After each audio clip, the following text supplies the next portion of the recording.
So there I was, standing in what looked like a spaceship's fever dream of a classroom, wondering how exactly my life had gone this wrong.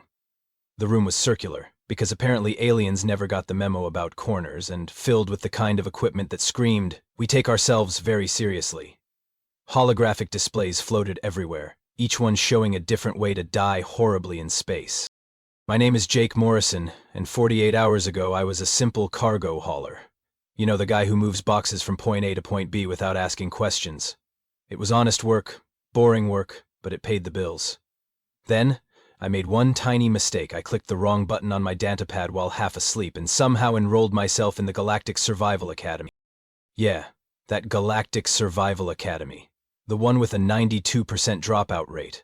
The one that makes Navy SEALs training look like a yoga retreat.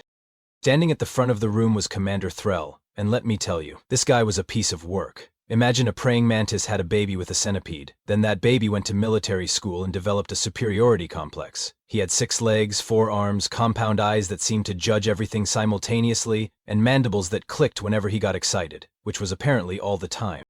"Welcome, cadets, to the most rigorous survival program in 3 sectors," Threll announced, his voice somehow coming out in perfect galactic common despite the whole mandible situation. 90% of you will fail. The other 10% will wish they had failed. By the end of this course, you will be prepared to survive on any hostile world, in any condition, against any threat. He paused dramatically, his antennae quivering with what I assumed was pride. I raised my hand. "There are no questions during the opening address," Threll said without looking at me. I kept my hand up. His compound eyes swiveled in my direction, which was deeply unsettling. "What is it, cadet?" "Morrison. Jake Morrison. Human. And, I think there has been a mistake. I am supposed to be hauling protein paste to Station 7, not learning how to wrestle space bears or whatever this is." "There are no mistakes at the Academy," Threll said, which seemed like a weird, absolute statement. "Your enrollment was processed. Your fees were paid. You are here now. You will survive, or you will fail. But I do not want to. No questions during the opening address." I decided to shut up and assess my classmates instead. To my left sat Pip, who was less of a person and more of a sentient pile of purple jelly that occasionally formed something resembling a face. Pip seemed nervous, which I could tell because they, or it, or whatever pronouns gelatinous beings prefer, kept rippling anxiously. To my right was Rax, a 7-foot-tall reptilian creature covered in blue scales and radiating the kind of confidence that comes from never being told no. He had his arms crossed, well, both sets of them, and kept glancing at the rest of us like we were beneath him. Behind me sat Nora, a crystalline being that looked like someone had taught a chandelier to think. She communicated in musical tones that my translator implant converted to speech, but with a slight delay that made conversations with her feel like watching a badly dubbed movie. There were maybe a dozen other students, each one a different flavor of alien, and every single one of them looked like they wanted to be here, like they had trained their whole lives for this moment. And then there was me, the guy who could not figure out which button meant decline on a registration form. "This course will test every aspect of your survival capabilities," Threll continued, beginning to pace back and forth on his 6 legs in a way that was honestly mesmerizing. "Physical endurance, mental fortitude, knowledge of xenobiology, tactical thinking, resource management, and most importantly, the ability to identify what will kill you before it kills you." He tapped one of his arms against a control panel, and the holographic displays all changed to show various images of plants. Beautiful plants, colorful plants, plants that honestly looked pretty harmless. "We will begin with the most essential survival skill of all," Threll said, his mandibles clicking with enthusiasm. "Deadly flora identification. On your typical hostile world, 67% of fatalities occur because a cadet consumed something they should not have. We will spend the next 3 days ensuring you are not part of that statistic." Pip rippled nervously. Rax leaned forward with interest. Nora chimed something that my implant translated as, "How fascinating." I looked at the plants on the screens and felt a familiar sinking feeling in my stomach. This was going to be a very long day. Commander Threll's antennae vibrated with what I was beginning to recognize as his "I am about to terrify you" mode. The first holographic plant rotated slowly in the air between us, its green leaves looking innocent enough. "This," Threll announced gravely, "is Mentos spiratus, known colloquially as the Mind Shredder, found on 17 different worlds. Its volatile oils contain compounds that cause severe neurological distress, burning sensations in the respiratory system, and in some cases complete sensory overload. Consumption is fatal to 63% of known species. I squinted at the image. That is mint. The classroom went silent. Threll's compound eyes swiveled toward me. Excuse me? Mint. That is just mint. We put that in tea. And gum. Also mojitos, but that is more of a weekend thing. You are mistaken, Cadet Morrison. This plant's essential oils are... Make your mouth feel cold. Humans love it. My toothpaste has that in it. Pip made a sound like a wet hiccup. Rax uncrossed one set of arms to point at me accusingly. He is lying to appear tough. Classic human bravado. I am literally not, I said. Check your database. Humans consume menthol recreationally. We think it tastes good. Threll's mandibles clicked rapidly, which I was pretty sure was his version of being flustered. He tapped his control panel and his eyes widened slightly. Well, I think they did. Hard to tell with compound eyes. Moving on, he said quickly, bringing up another plant. This one had small red fruits. Capsicum terroris, the painberry, contains capsaicin, a chemical weapon that triggers the same neural pathways as actual burning. Some species have used concentrated forms as non-lethal crowd control. Consumption causes immediate gastrointestinal distress and... Oh, come on, I interrupted. That is a chili pepper. We eat those on purpose. Some humans have competitions to see who can eat the hottest ones. Competitions, Threll repeated slowly. Yeah, like for fun. We also put hot sauce on stuff, you know, to make food more interesting. Nora played a series of discordant notes that my translator rendered as, why would you make food more painful on purpose? It is not really pain, it is more like spicy? It is hard to explain. Your brain thinks you are burning, but you are not actually burning, and somehow that is enjoyable. Pip had begun to tremble, not ripple, full-on tremble. Threll pulled up another image, his movements becoming more aggressive. Fine, theobromine seeds. Contains theobromine, a methylxanthine alkaloid that interferes with adenosine receptors, causes cardiac arrhythmia, seizures, and... chocolate. What? That is chocolate. Or the plant that makes it anyway. Humans eat literal tons of that stuff every year. It is in candy bars, cookies, cakes, ice cream. We give it to each other on romantic holidays. You court your mates with poison? Rax asked, his confident facade cracking slightly. When you say it like that, it sounds weird, but yeah, basically. Threll was clicking his mandibles so fast now it sounded like castanets. Ethanol. Surely you do not consume ethanol. I mean, not straight ethanol, that would be stupid. We ferment stuff first. Make it into beer, wine, whiskey, vodka. It is a whole thing. There are entire stores dedicated to selling it. The neural suppressant, Nora chimed in disbelief. Yeah, that is kind of the point. We drink it socially. Sometimes too much. Then we regret it the next morning, but we keep doing it anyway. Pip made a sound like a balloon deflating and collapsed into a puddle on their chair. Just completely gave up on maintaining a solid form. Pip? Threll rushed over on his 6 legs, surprisingly fast. Someone get the medical stimulator. Are they okay? I asked, genuinely concerned. Rax was staring at me like I had just admitted to eating starship fuel. You broke them. Your casual relationship with toxins has caused a sympathetic nervous system failure. I just answered questions about food. Threll revived Pip with some kind of electric prod, which seemed harsh but got them rippling again. He turned back to me, and I could tell he was trying very hard to maintain his composure. Cadet Morrison, you are telling me that humans regularly consume neurological irritants, chemical weapons, cardiac toxins, and central nervous system depressants? I mean, when you list them like that, it sounds bad. How else should I list them? As seasoning. There was a long moment where nobody moved. Even the holographic displays seemed to pause. Seasoning, Threll repeated, his voice barely above a whisper. Yeah, you know. Stuff you add to food to make it taste better. Salt, pepper, garlic, onions, ginger, cinnamon, nutmeg, all that good stuff. And these seasonings are... I mean, technically, most of them are toxic in large amounts, but we use small amounts, so it is fine. It is about the dose, right? That is basic toxicology. Nora played a note that did not even need translation. It was the universal sound of someone's worldview shattering. Rax slowly raised one of his clawed hands. Commander Threll, I would like to formally request a different classroom, one without the Death World species.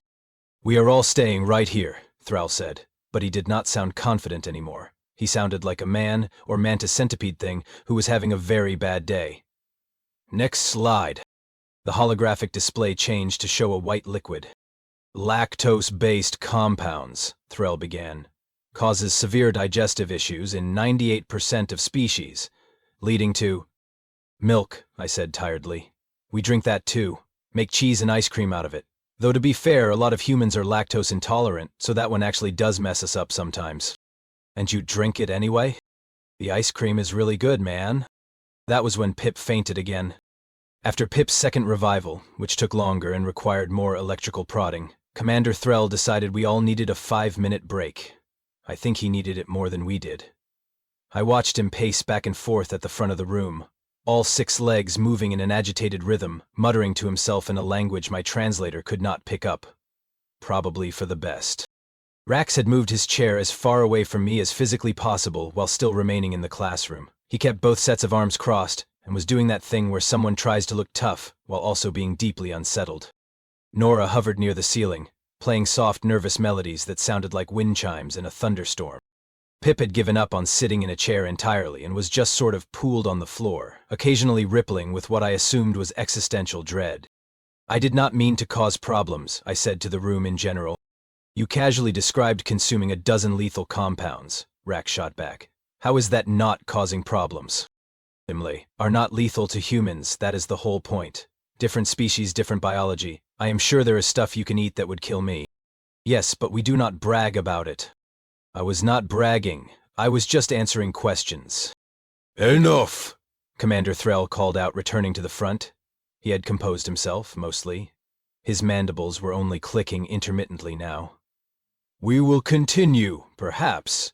The botanical toxins were an unfortunate starting point. Let us move on to a more universal topic, chemical compounds. He pulled up a new set of holographic displays. These showed molecular structures that meant nothing to me, but everyone else in the class leaned forward with interest. These are the most common hazardous chemicals you will encounter in survival situations across the galaxy, Thrall explained, his voice regaining some of its earlier authority. You must learn to identify them, avoid them, and certainly never under any circumstances consume them. The first molecule appeared, rotating in 3 dimensions. Ethanol. We touched on this briefly, but I want to emphasize. Yeah, that is booze, I said. We covered this. Thrall antennae drooped. Yes, we did. Moving on. Caffeine. A powerful stimulant that causes cardiac stress, nervous system overstimulation, and addiction.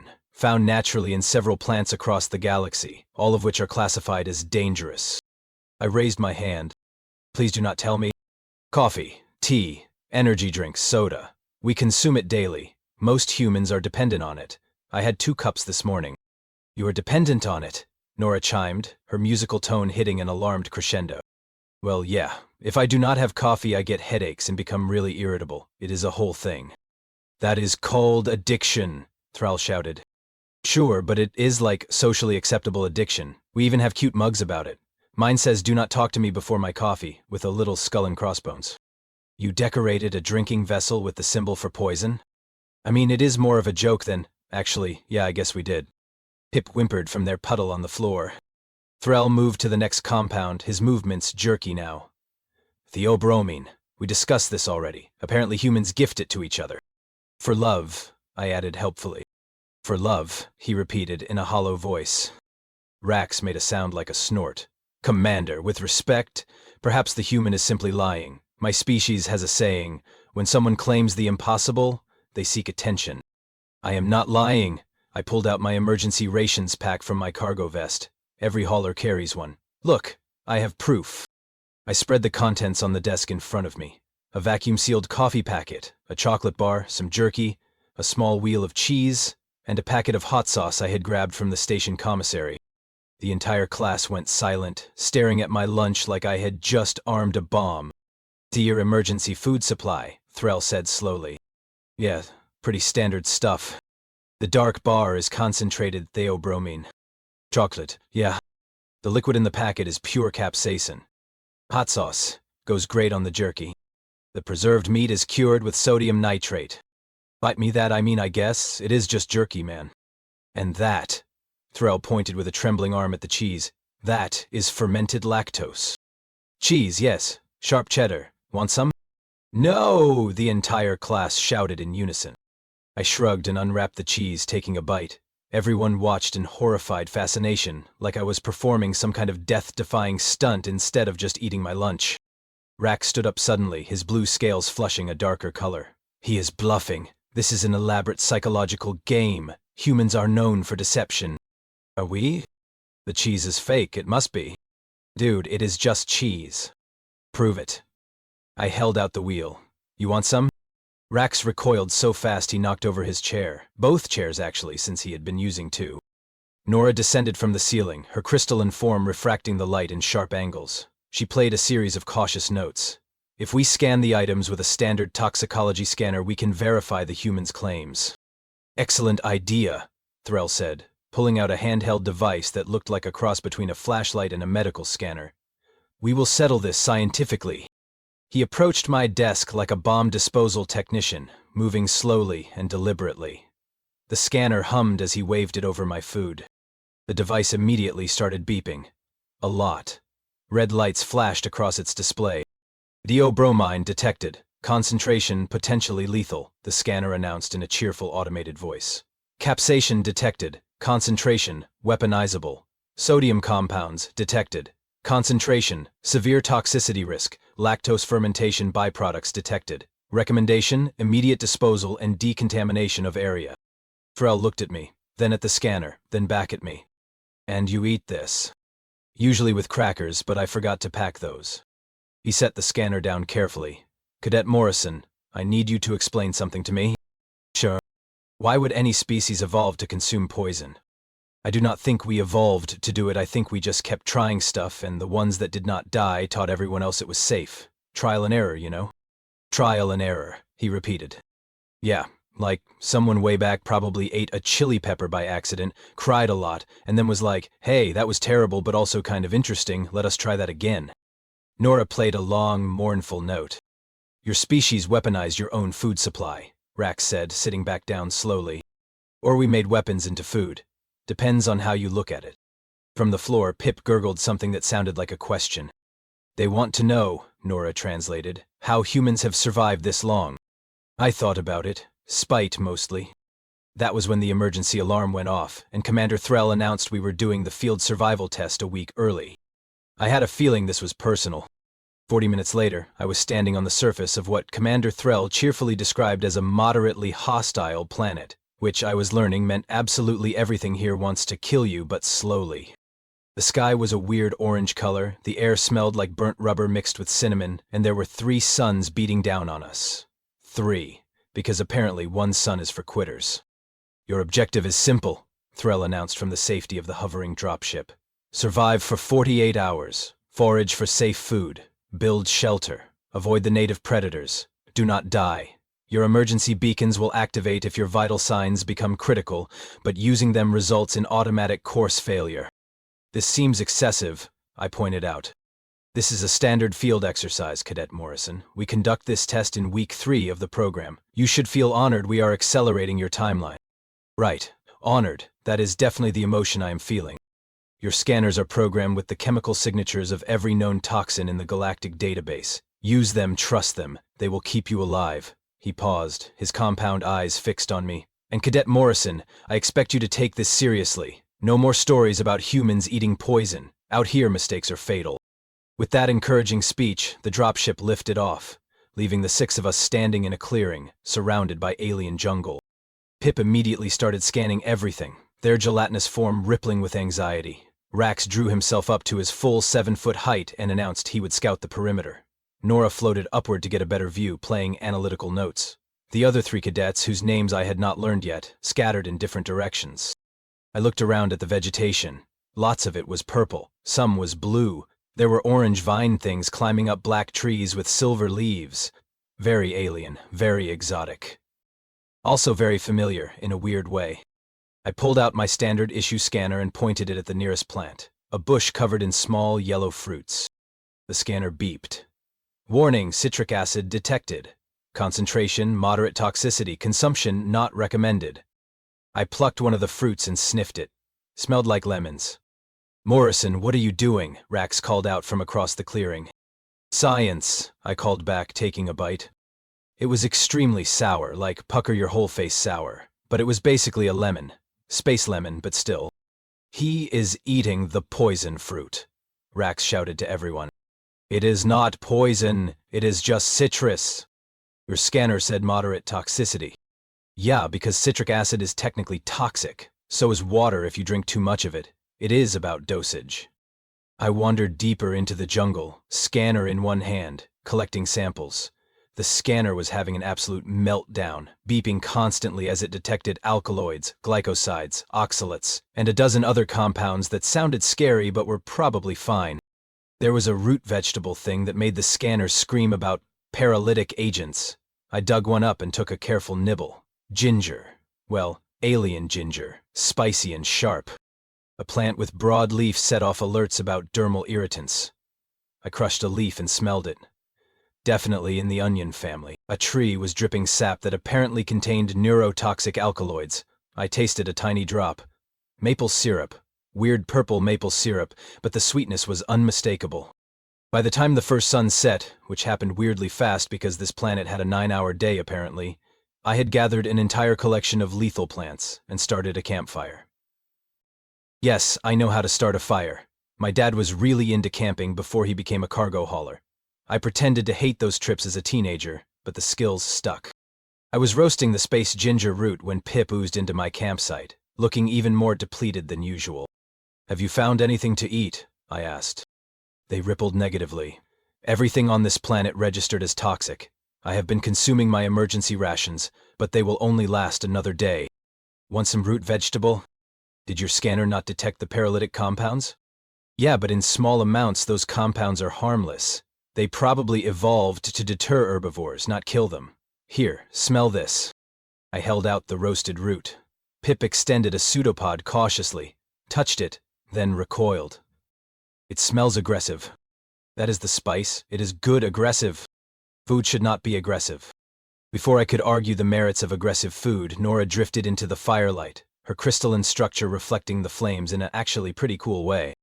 The human has made fire, she observed musically. Yeah, basic survival stuff. You guys did not build shelters or fires? Our scanners indicated that 67% of the combustible plant matter contains toxic smoke. Okay, but I am using the other 33%. How did you identify which? She stopped, playing a note of realization. You ate them first. Not all of them. Some you can tell by smell, or by how they burn. Trial and error. Rax emerged from the darkness, all 4 arms loaded with his emergency rations. He stopped when he saw my setup. The fire. The cooking food. The small pile of foraged plants I had organized by type. You have been here for 6 hours, he said accusingly. Duh. You built a camp. I mean, sort of. It is just a fire and some food. We have been scanning the same plants for 6 hours. Everything is toxic. Everything. The entire planet is a death trap. Or your scanners are too sensitive. I pulled the root from the fire and broke it in half, steam rising from the white flesh inside. Look, I get it. You guys evolved on nice safe planets where plants do not fight back. But where I am from, basically everything is at least a little bit poisonous. You learn to work with it. That is the most terrifying thing I have ever heard, Rax said, but he sat down by the fire anyway. Over the next hour, the rest of the class filtered in. Turns out, when you are starving and someone has hot food, you overlook your concerns about toxicity. I showed them how to prepare the space ginger so the compounds broke down, how to leach the bitterness from the space onion leaves by soaking them, how to identify which fruits were actually dangerous versus just sour. Pip, after much encouragement and what I can only describe as peer pressure, tried a tiny piece of the roasted root. They quivered for a moment, and I got worried, but then they played a surprise note through Nora. It tastes like warmth, Nora translated. Yeah, that is the capsaicin-like compound. Neat, right? I hate that I do not hate this, Pitt admitted. Rax tried the space citrus fruit and spent 5 minutes making faces, but he ate the whole thing. It is terrible. Give me another one. By the time the second sun set, which happened like 3 hours after the first one because this planet's orbital mechanics were a nightmare, we had a functioning camp. Shelters made from the large leaves, which my scanner insisted were coated in contact poison but were actually just waxy. A sustainable food source, a water collection system using the space maple sap as a starting point, and we had attracted attention. Commander Threll's dropship descended, its searchlights cutting through the darkness. He emerged down the ramp, all 6 legs moving with purpose, scanner in hand. He swept it across our camp. The device went absolutely berserk, beeping and flashing like a rave at a panic attack. "What," he said slowly, "is happening here?" "Dinner service," I said. "Want some soup? I made it from the paralytic roots and those acid plants. It is pretty good." Threll looked at his scanner, at the food, at his students who were all eating what the scanner insisted was a lethal cocktail of toxins, at me, stirring a pot made from a hollowed-out log that his scanner was screaming about. "You passed the test," he said quietly. "We did? You were supposed to survive. You created a restaurant." "I mean, we got hungry. Seemed like the logical solution." One of his antennae twitched. "How did you make the plants safe for the other species? Their biology is completely different from yours." "Preparation mostly. Heat breaks down a lot of compounds, water dilution helps, and I kept the doses really low, like seasoning levels, not main course levels."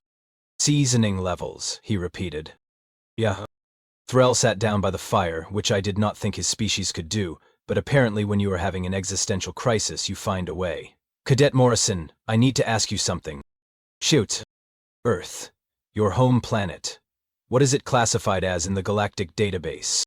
No idea. We're pretty new to the whole space community thing." He pulled up a holographic display from his wrist computer, scrolled through data, stopped. "Class 12 Death World," he read. "Gravity 1.2 times galactic standard. Atmospheric oxygen 21%, higher than 98% of habitable worlds.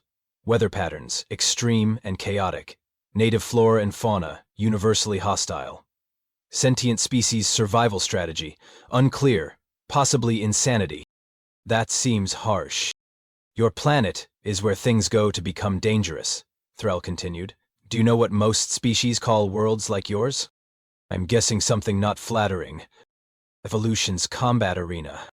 Nora played a soft note. "That explains so much about human food preferences."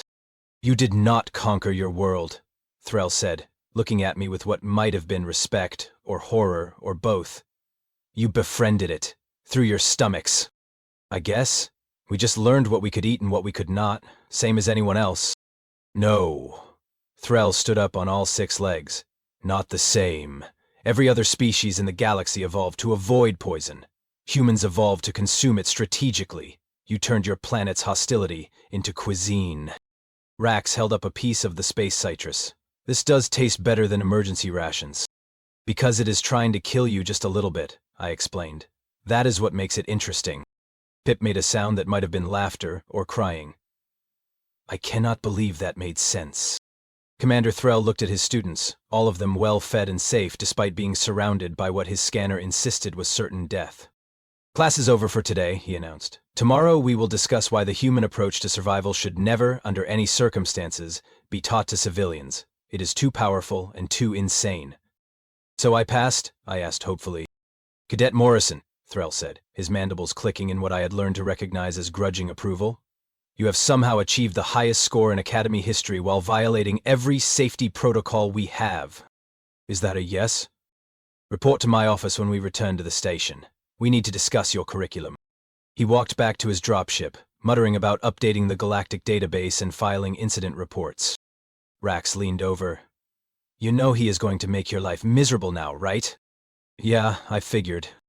"Was it worth it?" I looked at my classmates, sitting around the fire eating space-poisoned soup and looking actually happy for the first time since the course started. "Honestly, kind of... yeah." Pip quivered with what I was pretty sure was agreement. "Can you teach us how to make the hot sauce?" "Sure, but it is going to make you pass out at least twice." "Worth it," Pitt said. And that is how I accidentally started a culinary revolution at the Galactic Survival Academy. But that is not even the weird part of the story. 3 days later, I was standing in Commander Trell's office, which was somehow even more intimidating than the classroom. The walls were covered in certificates, commendations, and what I could only assume were alien taxidermy, though I really hoped they were just sculptures. There was a mounted thing with too many teeth, taking up an entire wall, and I tried not to make eye contact with it. Threll was behind his desk, reviewing something on a holographic display. His mandibles were clicking softly, which I had learned meant he was thinking hard about something. "Cadet Morrison," he said without looking up, "do you know why I brought you here? To expel me for breaking every rule in the safety manual?" "No." He finally looked at me, his compound eyes reflecting the blue light from his display. "To understand how you are still alive. I mean, my mom says I am too stubborn to die, but I think she was joking. I have spent the last 72 hours reviewing Earth's biological database." He gestured at the holographic display, and it expanded to show a dizzying array of plants and animals. "Your planet is a statistical impossibility. 93% of your flora contains some form of toxin. Your fauna is equipped with venom, claws, teeth, and in some cases biological warfare. Your weather includes phenomena called hurricanes, tornadoes, and something called a wildfire that is apparently just the entire landscape trying to kill you. Yeah, wildfire season is rough. And yet humans not only survived, you thrived. You spread across every environment on your planet. Deserts that should be uninhabitable, frozen wastelands, jungles so dense they block out the sun. You built civilizations in all of them. We are pretty adaptable, I guess." Threll stood up and began pacing, which with 6 legs was hypnotic. "Adaptable, that is one word for it. Here is what I think happened. Your species did not avoid the dangers of your world. You consumed them. You made friends with wolves and turned them into dogs. You found plants trying to poison you and turned them into medicine. You discovered fermentation and decided accidental spoilage was a beverage. When you put it that way, we do sound kind of weird." "Weird?" Thrall stopped pacing and leaned forward on his desk. "Cadet Morrison, let me tell you what happened on the survival planet. After you left with the other students, I ran a comprehensive analysis. The plant matter you prepared?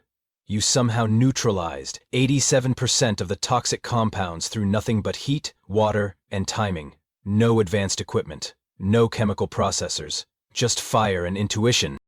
I mean, that is just cooking." "It is Akimi," Threll shouted, then collected himself. "Apologies. This has been a challenging week for my worldview." There was a chime at the door. Threll tapped a control and in walked an alien I had not seen before. She was tall, willowy, with skin that shifted colors like oil on water and 4 eyes arranged in a diamond pattern on her face. "Commander Threll," she said in a voice that sounded like wind through caves. "I came as soon as I received your message. Where is the human?" "Right here, Dean Kelrith. May I present Cadet Jake Morrison?" Dean Kelrith's 4 eyes focused on me with an intensity that made me want to hide behind something. "This is the one? The Death Worlder who turned survival training into a cooking class? Hey, that is not entirely fair. I have been studying humans since your species joined the Galactic community," she interrupted, moving closer. "Do you know what we found most fascinating? Your relationship with risk. Every other species in the galaxy has a simple equation: danger equals avoidance. But humans? Humans see danger and think opportunity. I do not think I am that interesting, honestly." "You eat poison for pleasure," she said flatly. "You jump out of aircraft with fabric parachutes for entertainment. You climb mountains because they are there. You go into space on controlled explosions. Your entire civilization is built on the concept of calculated risk." "Okay, when you list it all out like that." "And now," Dean Kelrith continued, turning to Threll, "you are telling me this human taught other species to adopt his planet's survival strategies?" "Not just taught," Threll said. "Demonstrated. The other cadets are now requesting something they call hot sauce in the cafeteria. Pip has developed a preference for spicy food. Rax tried coffee yesterday and did not sleep for 36 hours, but he claims it was worth it." "Pip is eating capsaicin," Dean Kelrith said slowly. "Pip, whose species has a documented fatal reaction to anything more chemically aggressive than distilled water." "Well, it is really diluted," I offered. "Like seasoning levels." Both aliens turned to look at me. "Seasoning levels," Dean Kelrith repeated. "Commander Threll, show him the data." Threll tapped his display and a new image appeared. It was a chart showing chemical tolerances across different species. "This is what we thought we knew about toxin exposure," Threll explained. "Each species has a threshold. Below it, safe. Above it, dangerous. Simple." "Okay. Except humans do not follow the chart," Dean Kelrith said. "Your species exists in the danger zone constantly. You microdose toxins every day. Your morning coffee is a stimulant overdose for most species. Your dinner contains enough capsaicin to weaponize, and your dessert is literal poison to 60% of galactic fauna. But we are fine, I pointed out. Because you are not fine, Threll said. You are adapted to not being fine. Your species turned constant low-level poisoning into a survival advantage. Your metabolism is designed to process toxins. Your taste receptors are calibrated to enjoy them. You are not surviving despite the poison, you are surviving because of it. I sat down in the chair across from Threll's desk, mostly because my brain was having trouble processing this. So what you are saying is humans are just really good at eating dangerous stuff. What we are saying, Dean Kelrith corrected, is that humans redefined what survival means. Every other species in the galaxy learned to hide from danger. Humans learned to eat it, befriend it, and turn it into an advantage. And now, Threll added, you have inadvertently taught other species that they can do the same. Do you understand what this means? Designed specifically to make me and my job more difficult. It means, Dean Kelrith said, settling into a chair that materialized from the floor, that you have potentially changed how we teach survival across the entire galaxy. For 10,000 years we have taught avoidance, caution, safety first, and then a human shows up and says, what if we just ate the dangerous thing carefully? It worked on the planet, I said defensively. It worked spectacularly, Threll admitted. Your team was the only one to establish a sustainable food source. The other teams are still consuming emergency rations. Security had to airlift in supplies yesterday because Team 7 nearly started a mutiny over freeze-dried nutrient paste. Whereas your team, Dean Kelrith continued, is apparently requesting recipe data from Earth and asking when they can try something called pizza. Just as great, to be fair. It is bread covered in fermented milk products and acid fruit sauce, topped with preserved meat and cooked at temperatures that would sterilize medical equipment. Yeah, but it tastes amazing. Dean Kelrith's skin shifted to a color I did not have a name for. Commander Threll, I believe we need to completely restructure the curriculum. I was afraid you would say that. The human approach is too valuable to ignore. If other species can learn to safely utilize resources they previously considered toxic, it could revolutionize survival training, deep space exploration, even colonization efforts. Worlds we deem too hostile might become viable. Or, Threll countered, we could accidentally poison half the academy trying to teach them to think like humans. There is that risk, yes. They both looked at me again. Cadet Morrison, Dean Kelrith said, how would you feel about helping us develop a new course module, something we might call Applied Human Survival Strategies? I am just a cargo hauler who clicked the wrong button. You are a human, she corrected, which means you have 10,000 years of Death World survival instincts encoded in your culture. Your grandmother grows neurotoxins in her kitchen, and you think that is normal. That perspective is invaluable. Though, Threll added quickly, you would work under strict supervision, and we would need to develop safety protocols, many safety protocols, so many protocols, and we would start with volunteer students only, Dean Kelrith said. Species that can handle gradual toxin exposure, no one with severe sensitivity. Pip would be so disappointed, I said. Pip has already volunteered, Threll said, tiredly, along with Rax, Nora, and 17 other students. Apparently word spread about the hot sauce. I thought about it, about going back to hauling cargo, following the same routes, never clicking wrong buttons again. Safe, boring, predictable. Or I could stay here and teach aliens how to eat poison. I want one condition, I said. Name it, Dean Kelrith replied. We get to actually cook. Not just scan and analyze. Real food prep. With fire and spices and all of it. If I am going to teach this, we are doing it right. Threll and Dean Kelrith exchanged a look. That is acceptable, she said finally. Though Commander Threll will need to file approximately 900 safety waivers. I will begin immediately, Threll said, sounding exhausted. Palmore thing, I added. Can someone explain to me what I am actually supposed to be learning in this academy? Because I still do not really know what I signed up for. There was a long pause. You did not read the course description, Dean Kelrith asked. I clicked the button by accident. I was half asleep. This is the Galactic Survival Academy, Threll said slowly. We train emergency response specialists, deep space explorers, and planetary scouts. The most elite survival experts in 3 sectors. Oh, I said, that actually sounds pretty cool. It is the most prestigious survival program in known space. And I got in by accident. Yes. And now I am going to teach part of the curriculum. Yes. Because I know how to cook. Because you know how to weaponize toxins, Dean Kelrith corrected. There is a difference. Is there, though? Neither of them had a good answer to that. 6 months later, I was standing in front of a classroom of my own, watching a Vrelian cadet carefully dice what the scanner insisted was a Class 4 neurotoxin, but was actually just garlic. Remember, I called out, low heat, constant stirring. You want to release the flavor, not activate the defense compounds. Commander Threll observed from the back of the room, mandibles clicking nervously every time someone picked up a knife. He had gotten better about the whole humans eat poison thing, but he still carried a medical kit everywhere I taught. Applied human survival strategies had become the most popular elective at the academy, also the most terrifying. We had a waiting list 3 semesters long and a liability waiver that took 45 minutes to read. Pip, who had become something of a capsaicin enthusiast, was helping a nervous Tholian student prepare what I had dubbed mild salsa. The Tholian was sweating, which I did not know they could do. Rax had graduated top of his class and immediately opened a food stall on the station. He specialized in what he called adventure cuisine and refused to tell customers what was in anything. His slogan was trust the process. People lined up for hours. Nora had written a paper titled Toxicological Thresholds, a Human Perspective, that was apparently causing fistfights at academic conferences.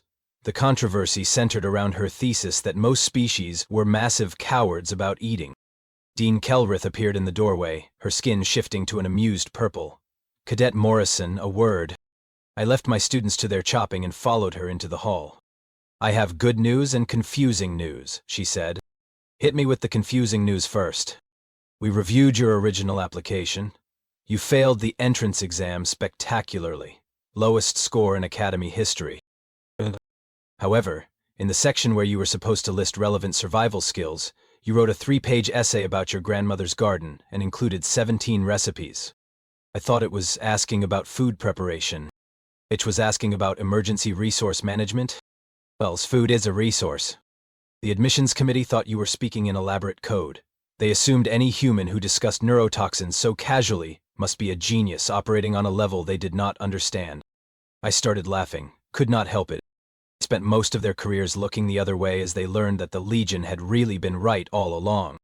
Essentially, yes. Dean Kelrith's skin flickered with what might have been amusement. Which brings me to the good news. You have been offered a permanent teaching position, full faculty. The title would be Cultural Survival Specialist, Human Liaison. I'm still technically a student, though. A technicality we are willing to overlook, given that you have revolutionized our entire approach to hostile environment survival. From inside the classroom, someone screamed. Not a scared scream, more of a surprised scream. The garlic is fighting back, a student yelled. That means it is working, I shouted back. Add the tomatoes. Dean Kelrith sighed. Do you accept the position? I thought about cargo hauling. Safe, quiet, predictable cargo hauling.